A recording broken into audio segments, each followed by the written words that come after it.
1, 2, 3, let's go! Welcome, everyone, and thanks for taking the time to come and see my talk.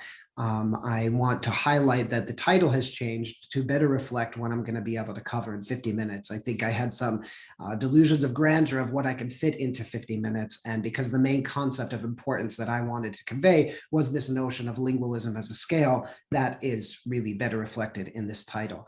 I also want to highlight to you that the talk will be in two parts. I'll really focus on this concept of understanding lingualism across the board as a spectrum and where people fit on it in juxtaposition to the experiences they have with language.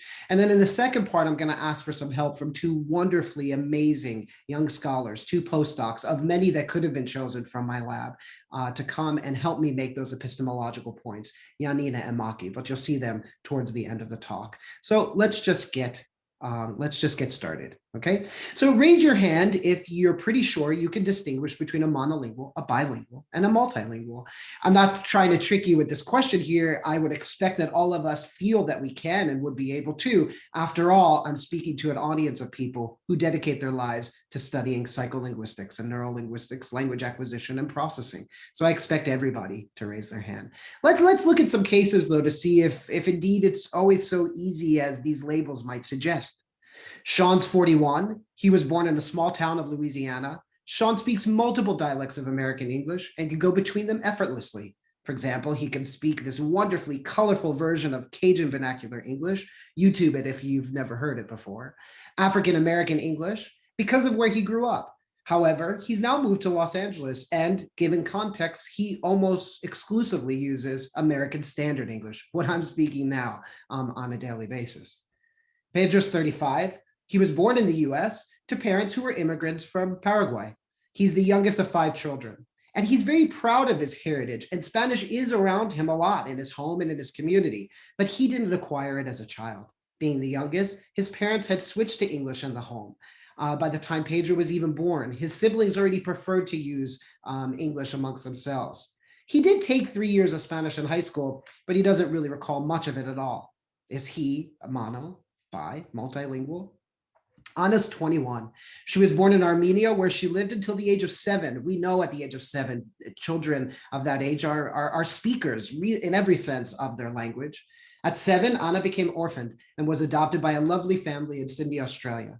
Since moving to Australia, Anna has acquired English to a degree where she's not distinguishable from her peers. She's had virtually no contact with people who speak Armenian since she was 7. And according to her, she can't speak or understand it any longer at all. What is she? Monolingual, bilingual, multilingual? And then a final consideration, Fatima's from Egypt and is 16 years old. At the age of 7, she moved to Morocco since her father was transferred there for work. Although both environmental languages are classified, they use the word Arabic, there are very salient and important differences between them to such a degree that they're not always mutually intelligible. Fatima is well educated, of course, and this means that she's also very proficient in modern standard Arabic. Is she a bi, multilingual, monolingual?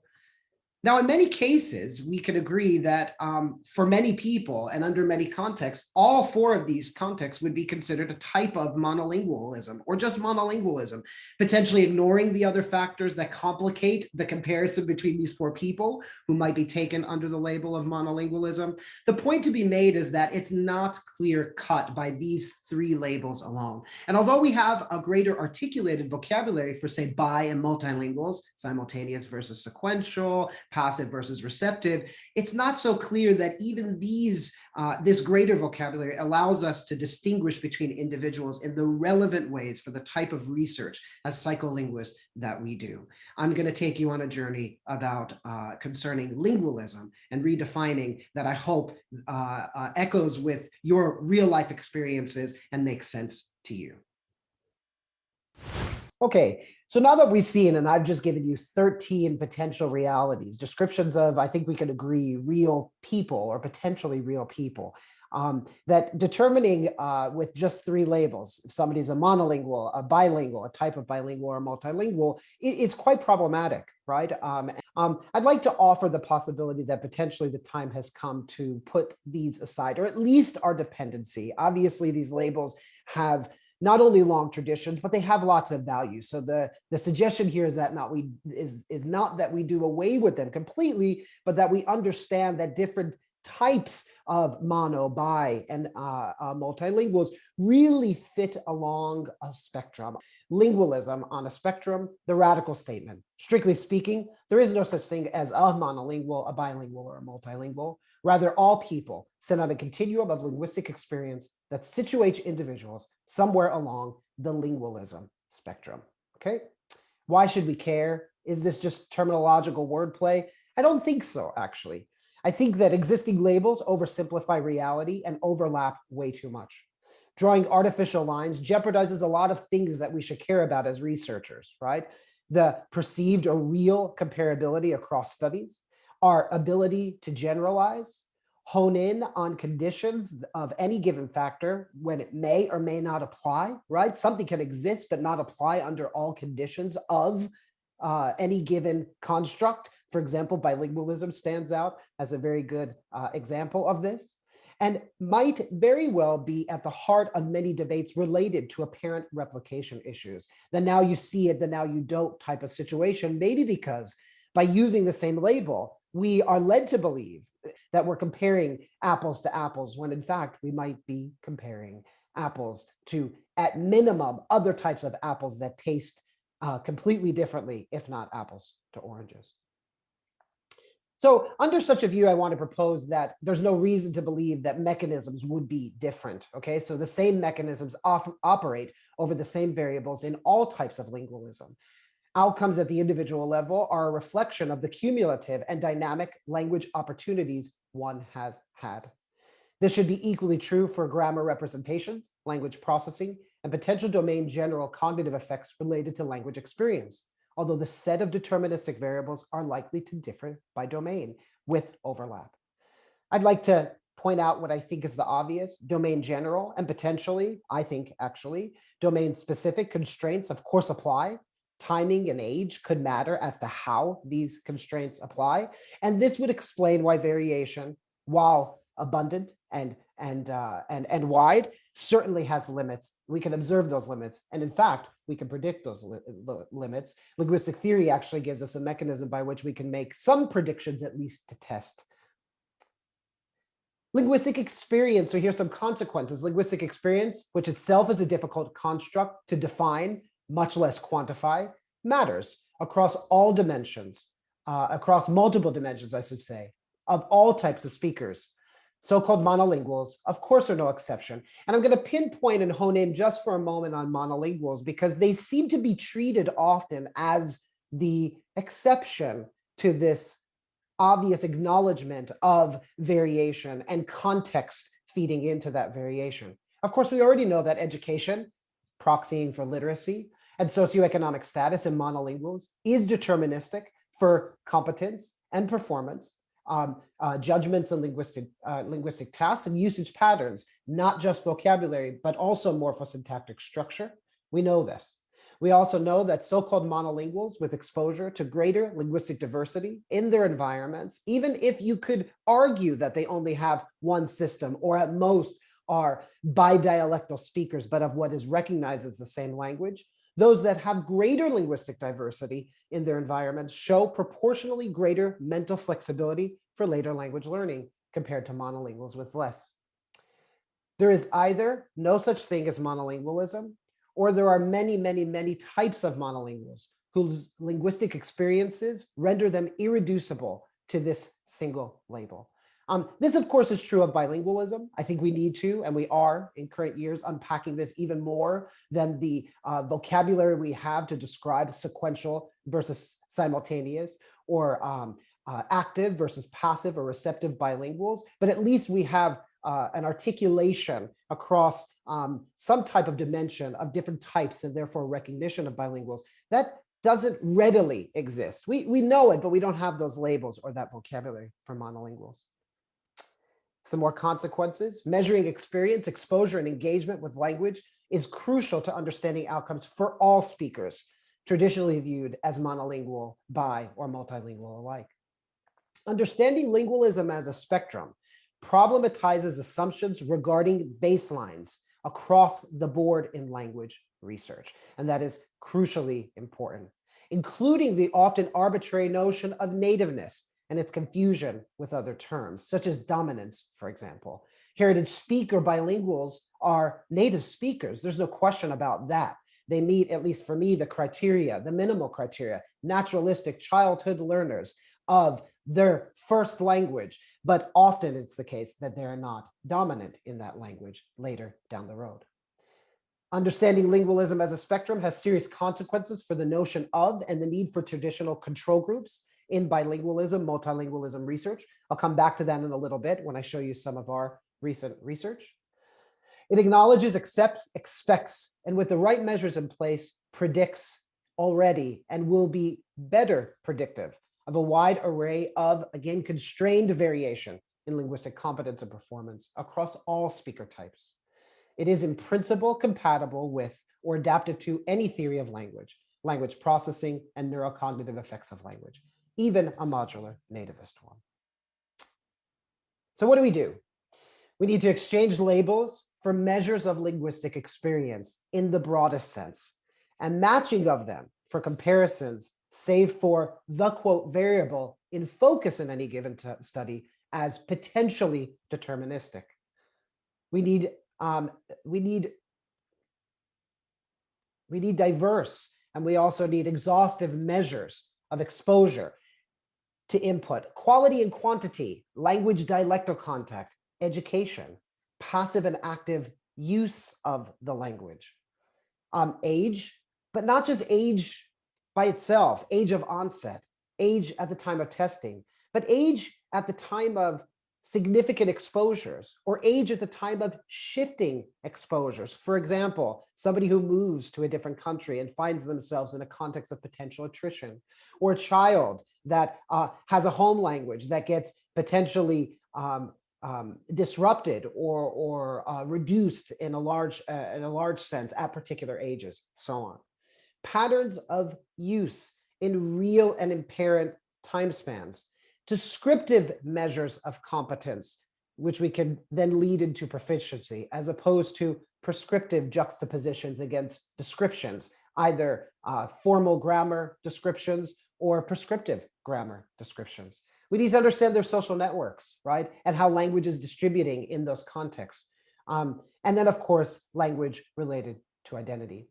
I want to highlight a paper that I just came across, in fact, yesterday. I haven't even completed reading it, but I think that it's a really good start to some of the issues that are brought up here. I don't believe it's published yet, but for those of you who are interested, I put the title on the slide, and I suggest that we all read this paper because it has some of a discussion of this, in particular, problematizing the notion of native speaker in psycholinguistic research. And there's some really good argumentation there for why it's important for us to do exactly what is said that we should be doing here, honing in on measuring experiences. So what benefits can we get from treating lingualism across the board as a spectrum? It'll increase the chances that we have meaningful comparisons across studies. When comparisons are warranted, we'll have meaningful comparisons within our studies, apples to apples, cross-study and within study. You don't always need a monolingual control in bilingualism, and I'll show you that. In turn, this increases our ability to isolate variables and their weightings for any given X focus of query, that is, reduce potential confounds. I think it increases ecological validities. It avoids or reduces vagueness of or confusion in terminology. Again, going back to that Ching et al. Paper, what does it really mean to be a native speaker? I myself, with colleagues, have problematized that for more than a decade in several papers. And it addresses some debates and controversies that may arise in part from comparative issues, right? Because if we're using a single label to say bilingual or multilingual, and X should happen, and X seems to replicate half the time, but half the time not, what are the discrete variables that we're measuring to know that when it happens and when it doesn't, we're actually comparing people and individuals and contexts that should be or are meaningfully compared to each other, right? Looking at bilingualism as a spectrum, I think, has been a really good example of how a spectrum of experience is a really good example. And there's an emerging trend in doing this more and more, okay? So the emerging trend in the study of bilingualism, both psycholinguistics and neurocognitive studies, and actually beyond these two, shows the benefits of measuring experience as opposed to broad characterizations of so-called types of groups, and using experiential factors, engagement with language and its distribution, as continuous variables. There is plenty of conceptual work on this.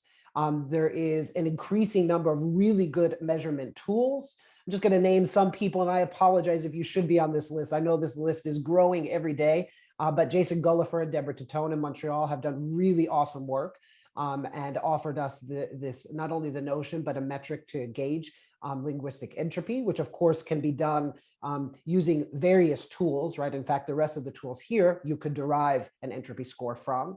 Of course, people coming from Ellen Bialystok's lab, the LSBQ, which is going to feature in some of the work that I show you in a minute.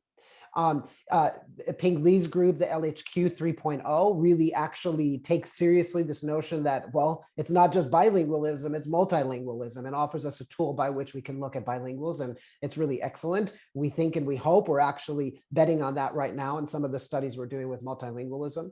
Of course, tried and true measures that have been around for a while that offer really good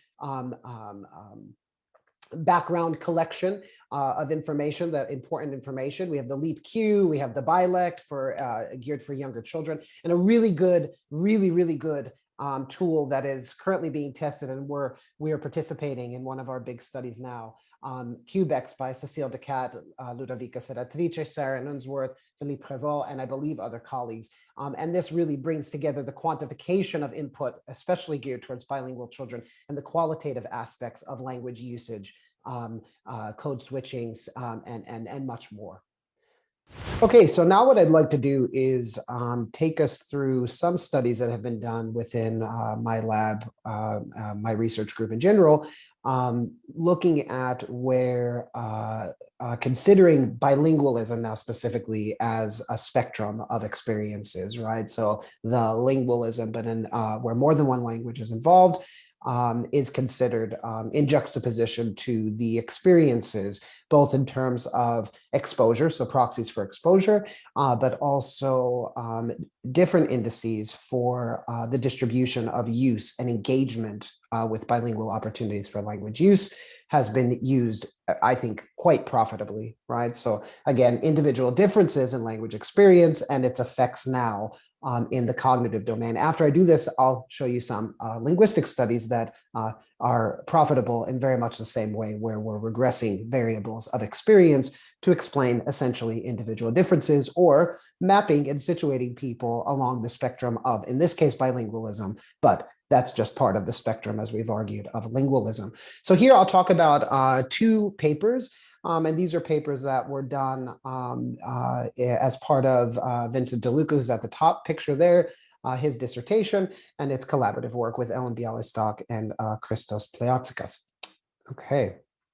So this is just a little bit of background for both of these papers. It's the same individuals and the same context, the same background, the same measurements as far as what we call experience-based factors are concerned, which we actually look at in terms of various composite scores from the language and social background questionnaire, the LSBQ, and then some other factors that are more indexical. So, for example, length of immersion, age of the at onset of immersion, age of acquisition, and so on. Okay, so our participants are bilingual adults living in the United Kingdom. So these are people from varied language backgrounds. All of them are clearly second language learners of English as a second language, living crucially in an immersion context, okay? Quite high proficiency with a lot of potential opportunity, and indeed a lot of opportunity to use a language, but within the sample, quite a bit of difference across the board of what we're measuring, both in terms of how they engage with the language and indeed their ages at the onset of second language acquisition and the duration in which they've been in this emergent context.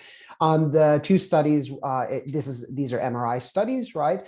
So we'll see that we're looking at, in the case of the first study, we're looking at structural diffusion resting state, and then we did an on task, so an fMRI study, flanker task. There are two models that will be running again in both studies, and that is again to treat bilingualism for what it is, and that is a spectrum of experiences. It's important to note in this context, we do not have monolingual controls because, well, it defeats the purpose of what we're trying to do in the first place. The idea is to understand how people who are, quote, bilinguals, how outcomes potentially vary from one another. So we're looking for an explanation of individual differences where they sit within the spectrum and how that maps onto discrete both indexical variables such as years that we can count and more qualitative and hopefully quantitative variables of how they engage with language itself and what it is to be bilingual. Okay, so the first model looks at duration and extent of L2 use. So duration variables are L2 age of acquisition and immersion in terms of quantity, months within the UK. And then extent, we're looking at the different composite factor scores from the LSBQ. In particular, we're interested here in the social use, and that is the distribution of the two languages outside of the home environment, so in kind of the wild or the real world. The community setting, social job setting, and then the use of the second language in the home setting. Okay, and duration model 2 looks at duration of active L2 use. So this is now total years actively using L2 English. So this active duration and total time and immersion actively using the L2, and that's active duration. Okay, so study 1 looks at intrinsic adaptations to specific measures of language experience, structural and resting state, MRI. And in study 2, we're looking at experience-based factors, that's what EBFs are, and how these might modulate recruitment patterns in domain general cognition. So that's the flanker task, okay?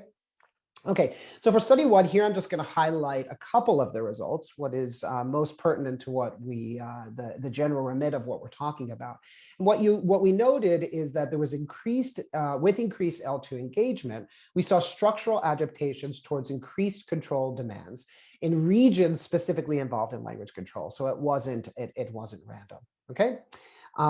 Prolonged use, so this is age of acquisition and immersion, is equivalent. We saw effects in adaptations towards efficiency in regions involved in language control selection specifically. Okay, so not everybody was the same is the take-home message.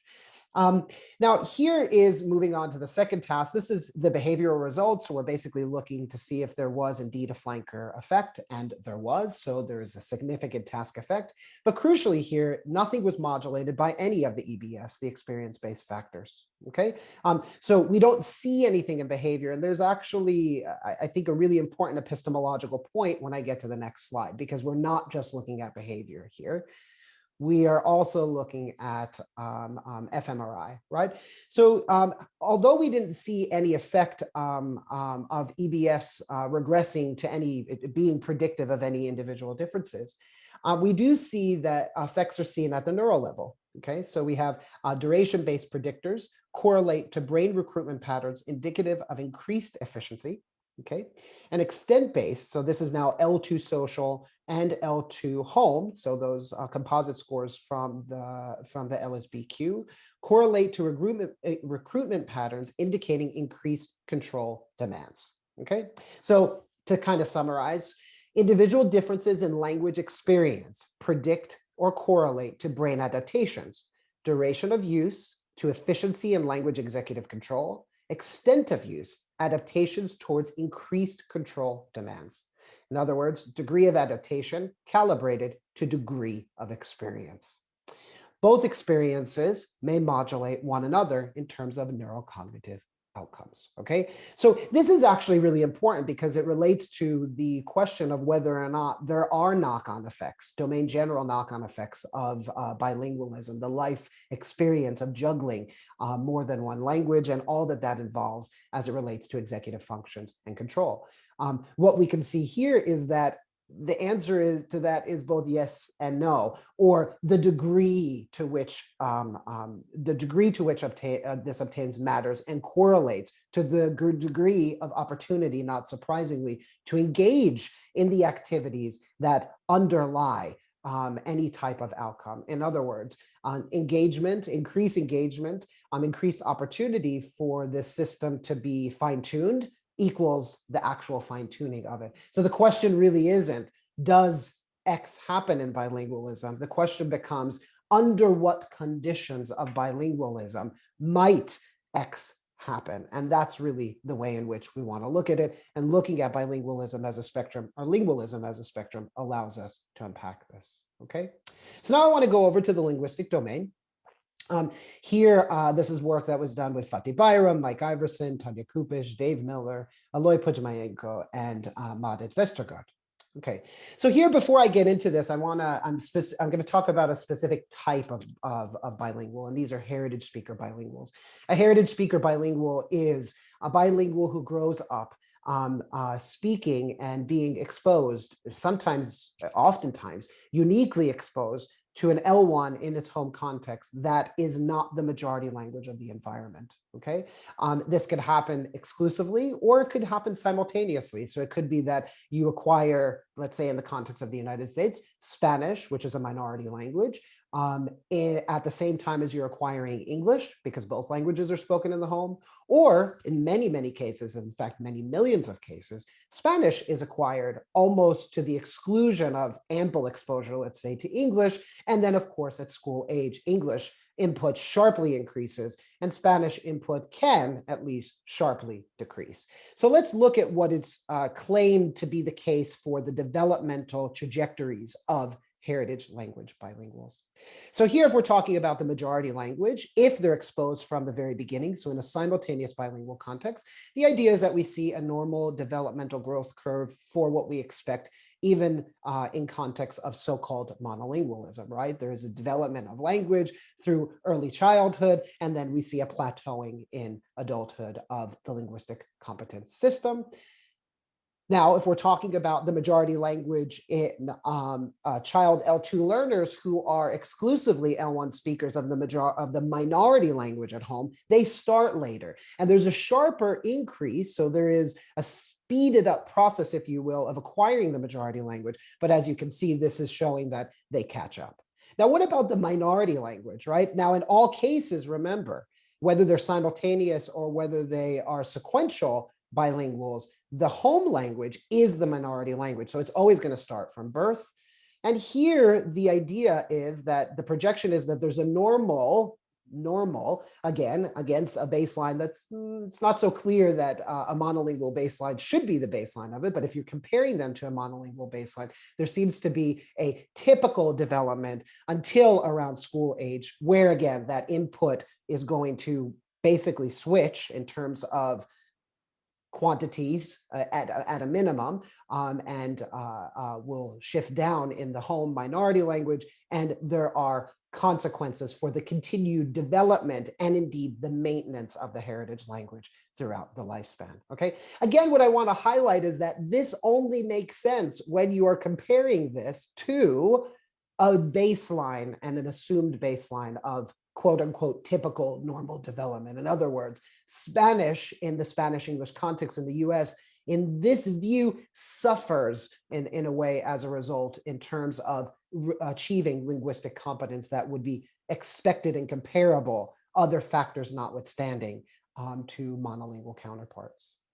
Okay, I want to continue here and actually highlight to you what we all know the reality of the heritage language situation is. So while it might be true on average that the growth curve looks like this, at least in certain contexts, potentially it really looks like this for Spanish heritage speakers in the context of the United States.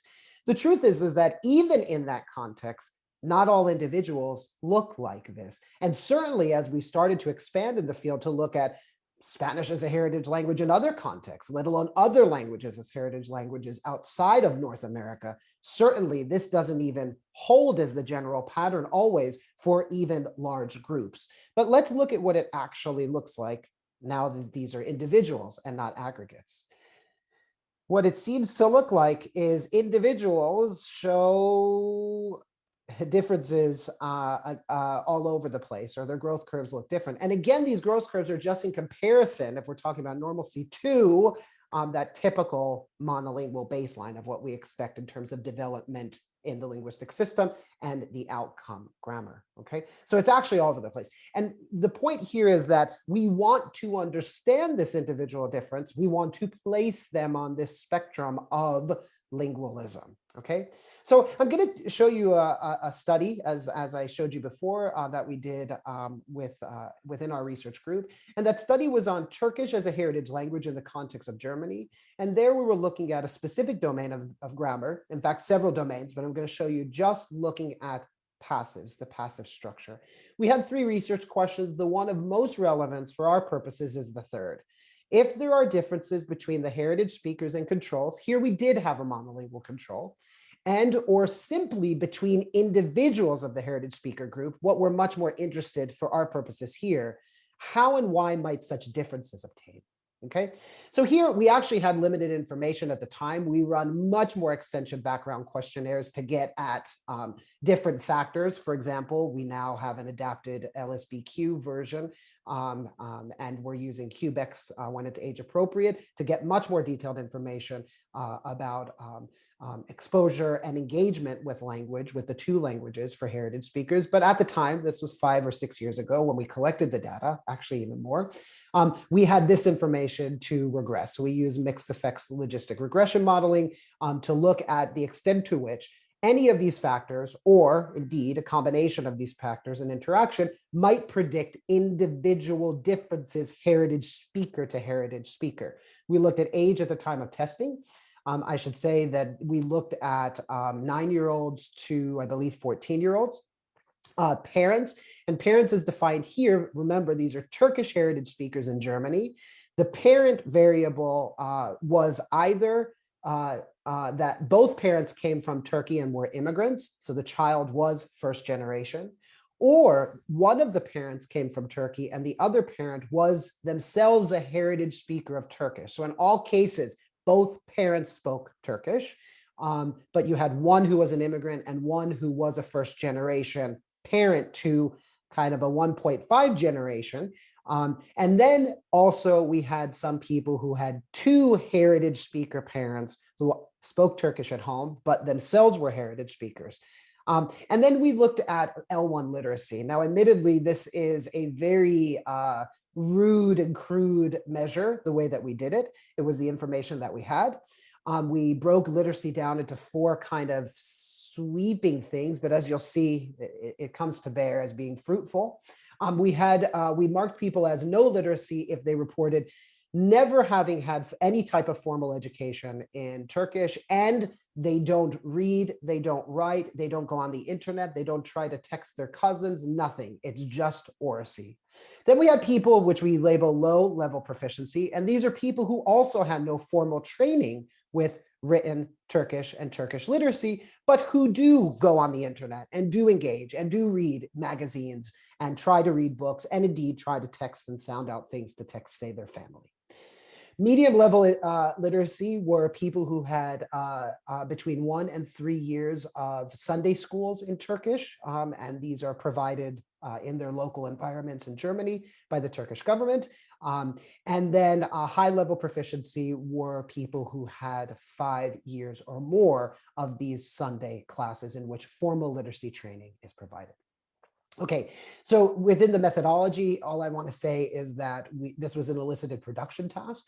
Of course, passives never need to be used, but we can increase the likelihood of a passive being used by asking particular questions. And that is asking a patient-focused question for some of the pictures. So the way that this worked, if you see the 4 pictures below, we asked something like, what's happening in this first picture? A second picture would ask something like, now what's happening in this picture? And in the third picture, we would shift from agent to a patient focus. So we'd say, what is happening to the little fish? And now it's much more likely that a passive structure, the little fish is being chased, for example. And again, we would ask, now what's happening to the little fish? The little fish is being eaten. It's much more likely. Again, you can use an active sentence, you can change, you can produce whatever you want, but it's much more likely that you're going to produce a passive. What's really interesting, I should say, is that for the heritage speakers, we looked at both their Turkish and their German, and we do have two monolingual control groups just to see how they would fare with the same methodology. They were only tested in Turkish or German. So I'm going to give you 4 sets of data because the heritage speakers, I will show you how they perform this task, both in Turkish and in German. What's also important is to note how I said those patient-focused questions. We never prime them with the passive. For Turkish, this is particularly important because in Turkish, the passive is morphologically based and has consequences for how case is overtly assigned. So if they produce a passive, especially in the Turkish context, they are producing a unique morpheme that was never provided to them. And that's a little different in German because, of course, you use a past participle and you use the verb to be, much like in English. And maybe you could generate that. But again, we're focused on their Turkish. And if they use it, not only do they have to, or would they provide that unique morpheme, they would also ideally, to be rated as completely accurate, they would have the case consequences as well, right? So that which was nominative in the active sentence would be now overtly case marked as dative. Okay, so now let's look at the results. All I want to say very quickly is that when we did this with monolinguals, what we could see is that there was quite a bit of difference. It's the same procedure, same methods.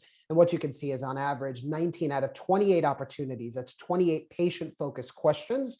19 of the time we got a passive answer from the Turkish monolinguals, but that was only around 8 out of 28 times for the German monolinguals. This is not surprising. It maps onto what we might have expected from the literature, right? Again, passes were not required as answers, just much more likely. Incidentally, in the active sentences, we never got passes, okay? So there was something about asking this patient-focused question. Now let's shift to the heritage speakers and what they do in German. What you can see is that there is some more variation, but on the whole and on average, as an aggregate group, they produce passives more or less in line under the same conditions as the monolinguals. Okay, and that is, although that is their dominant language. Okay, they're native speakers of Turkish, but it's their dominant language. Now let's look at what they do in Turkish. What you can see is that they differ very significantly at the aggregate level to the Turkish monolinguals. There is some variation. We're going to unpack that variation for you in a second. But what you can see is that they perform quite differently from the monolinguals. And when you compare their own performance to their own performance, they don't differ, actually. So they look very German-like in their usage, even when they're speaking Turkish in terms of their suppliance of the passives. Okay, let's go back to those variables. Remember, those variables were age, the parental background, and literacy, right? What I can tell you is the model showed a significant effect only for literacy. That means it didn't matter if they were 9 or if they were 13 when they were tested. It didn't matter. It was not predictive of anything.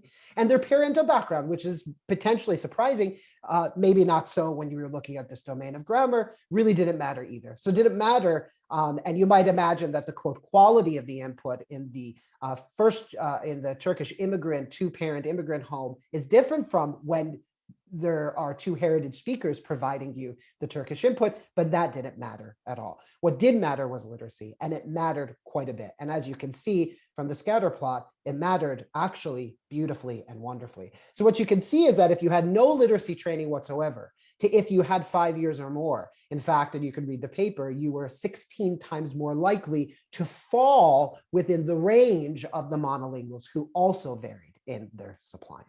Okay, now it might just be that extra education gives you some effect for using passives. Passives are structures that are, often more available in the language of literacy, so to speak. So you might just ask, well, does this predict anything for their German performance? And it doesn't predict anything at all. So it is just having some type of context for exposure, and the need for use in this context correlates to their use of passives in Turkish.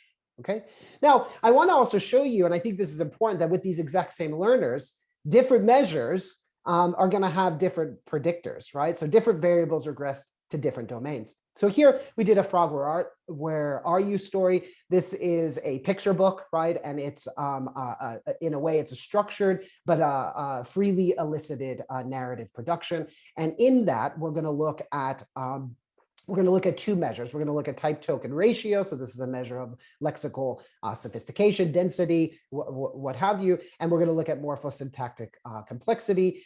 What I want to show here is that these are the same exact learners. And now L1 literacy doesn't predict anything. The final reduced model containing only the variable parental background related to type token frequency and equally only parental background to morphosyntactic complexity.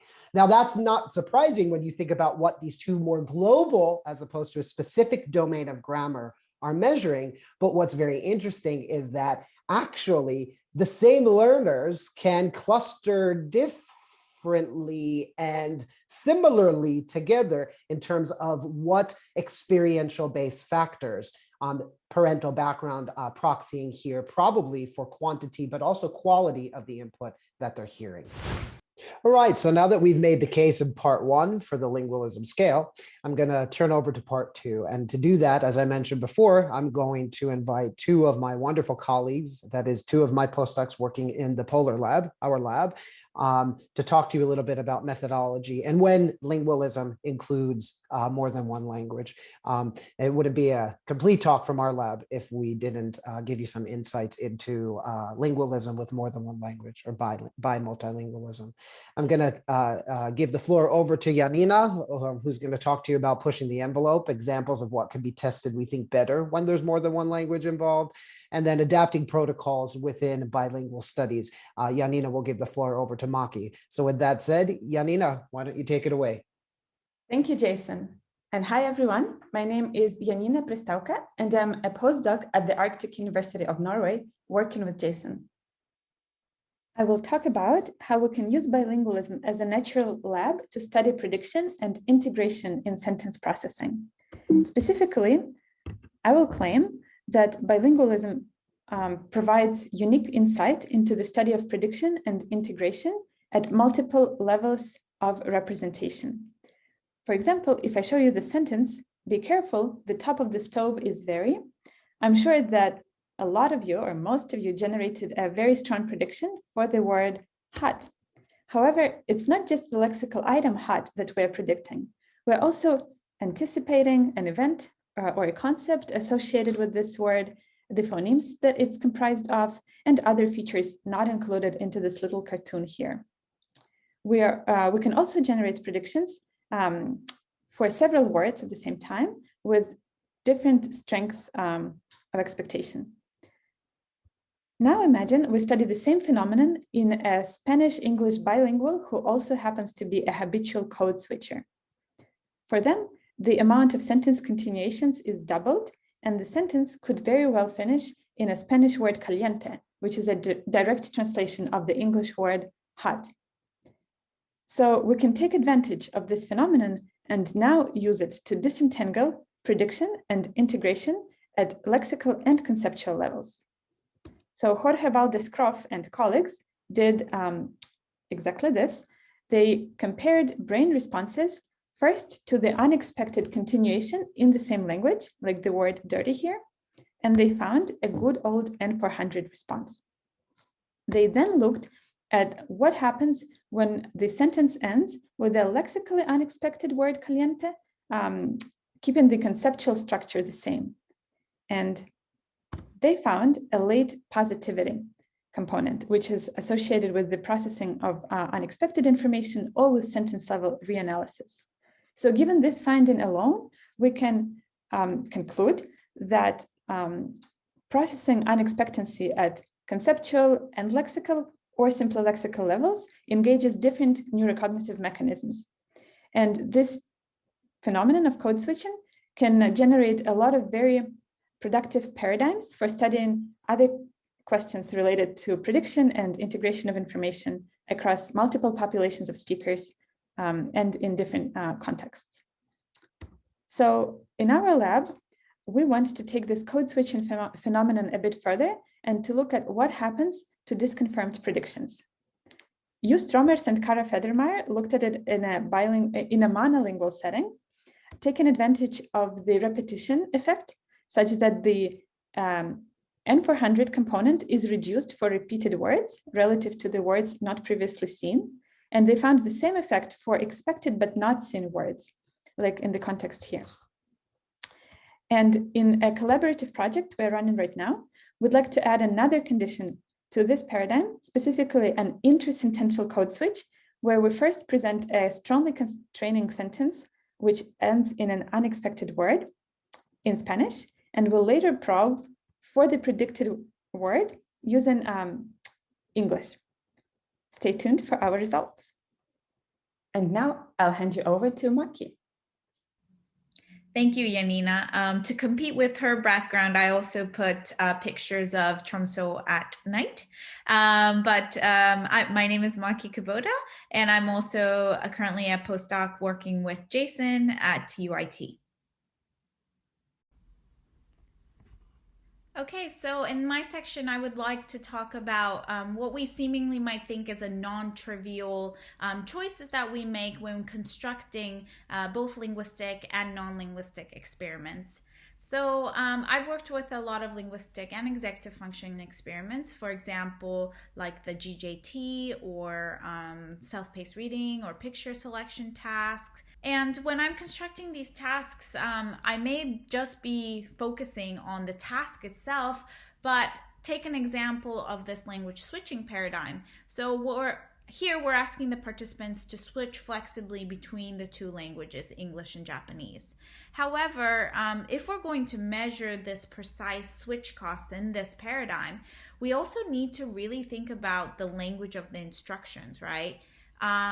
For example, if I'm going to give the instructions in English to the participants, that means while the participants are comprehending in English, they're inhibiting their Japanese. And the same goes for if I give the instructions in Japanese. So language is everywhere, not just in the tasks that you're examining. Now, language is everywhere also for executive function tasks. Take a Stroop task, for example. Here, you have to name the colors by inhibiting the word, right? So you have to say red, blue, green. And this is probably difficult for a lot of you who are very proficient speakers of English. However, what if I switch this to Japanese kanji written form? Then it's probably, if you don't speak Japanese or Chinese, then it's probably easier for you to do this task because you have no interference, right? Now, think about, for example, a Japanese heritage speaker. Usually, heritage speakers might not have the literacy in that language, so they might not be able to read these characters. So they might not have interference at all when they're doing this task, even though they speak Japanese. Okay, so then what if I switch this form into a more simpler written form in Japanese called the hiragana? Then heritage speakers may be able to read these words, and then they will have some interference effects, as well as they would have to execute their inhibition, right? So what I want to point out from these examples is that when we're constructing both linguistic and non-linguistic executive function tasks, we really need to think about what kind of languages are involved, what level of languages are involved, and consider this lingualism scale so that you can ensure that there's no this type of spillover effects from your experimental design and the languages that you're using to the effects that you want to examine. All right, that's it from me now. Over to you, Jason. Thanks, Maki, and thanks, Yanina. That was really great. I'm just going to conclude very briefly because I know that we're running out of time in this last minute. I just want to leave you with some take-home points that hopefully is echoed from both parts and all of the discussions we've had. Experience, exposure, and engagement matter for linguistic and neurocognitive outcomes in bilingualism and likely across the board when you don't consider people to be bilinguals or multilinguals. Conditions determine outcomes. The labels themselves, of course, don't do that, right? How we adapt our methods, experimental design, and measurements are consequential in this light and just across the board. Okay. Quantifying exposure, experience, and engagement for lingualism broadly is the next step in this venture, how we do this and make it ecologically valid across this very large continuum.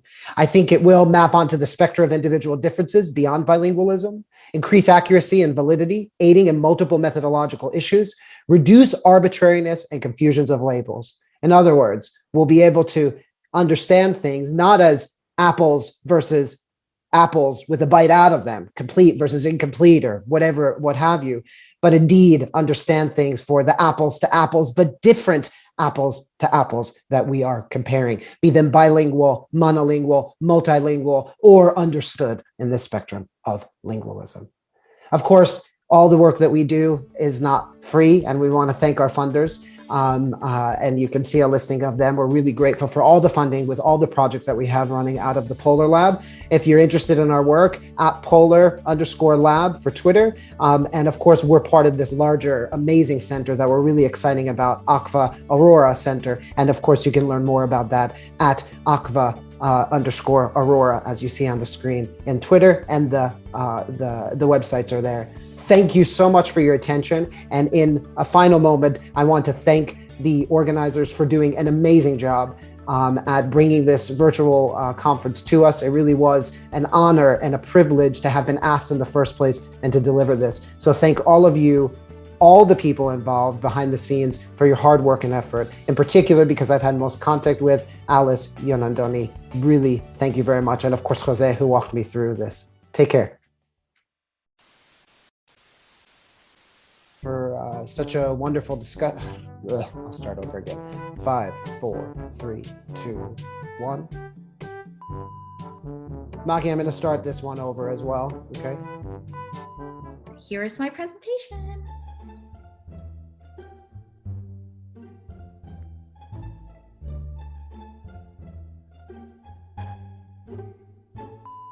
Ask my mom, it's true. Do not use that part.